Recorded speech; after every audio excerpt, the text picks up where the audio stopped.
आज मैं आई हूँ ये मेघा के कहने पे, ये मुझे लाई है ये यहाँ पे घूमने के। ये निरंकारी सरोवर है। पता नहीं, मैं तो आई थी एंजॉय के मूड से कि फ़न होगा, ये होगा, वो होगा, रील्स बनाऊंगी, इधर उधर कुछ बकैती करूँगी।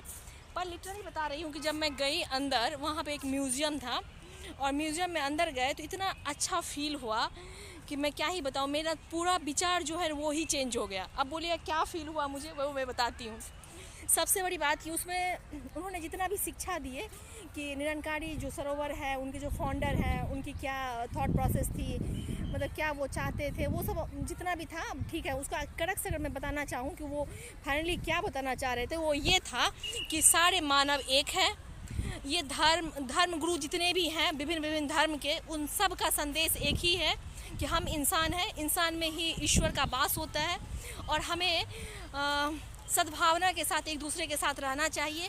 और जो आपका सबसे बड़ा जो लेसन था वो ये था कि आपका जीवन जैसा चल रहा है वो ईश्वर की इच्छा से चल रहा है। अगर आपके अंदर, अगर आपको कष्ट हो रहा है, कष्ट इसलिए हो रहा है कि आप भोगना चाहते हैं, आपके अंदर में लोभ है, इसलिए कष्ट हो रहा है। अगर आप ये सोचें कि इस पद यात्रा में, जीवन की यात्रा में आप सिर्फ यात्रा करने आए हैं, तो आपका सारा कष्ट जो है वो दूर हो जाएगा। यानी आपको ये लगेगा कि ये मेरी यात्रा थी, उसमें मान लीजिए भाई बंधु दोस्त, किसी का बिछड़ना हो, किसी का हमेशा के लिए चले जाने के बाद जो कष्ट होता है वो हमारा सिर्फ स्वार्थ के लिए कष्ट होता है। नहीं तो अगर आप एक मिनट के लिए मौन धारण करके सोचें कि वो व्यक्ति का अपना यात्रा था और वो समाप्त हो गया, तो आपका कष्ट ऑटोमेटिक कम हो जाएगा। और आपकी यात्रा जब तक रहेगी तब तक आपको चलना ही पड़ेगा। आप खुशी खुशी चलिए या दुख में चलिए, ये आप पे निर्भर करता है। तो बात आती है कि उनका जो एक संदेश था वो ये था कि सहज भाव से स्वीकार कीजिए कि आपका जीवन में जो चल रहा है, अगर आप इसको स्वीकार करते हैं तो आपका दिल आनंदमय हो जाएगा और ये आपका जीवन जैसा भी है वो एकदम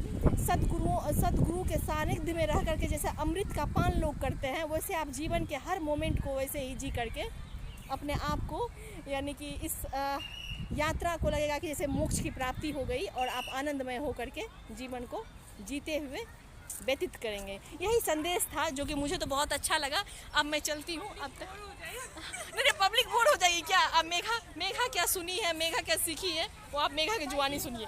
बताओ मेघा। बाद में बताऊंगी। ये बाद में बताऊंगी। क्यों दो शब्द बताओ तुम भी।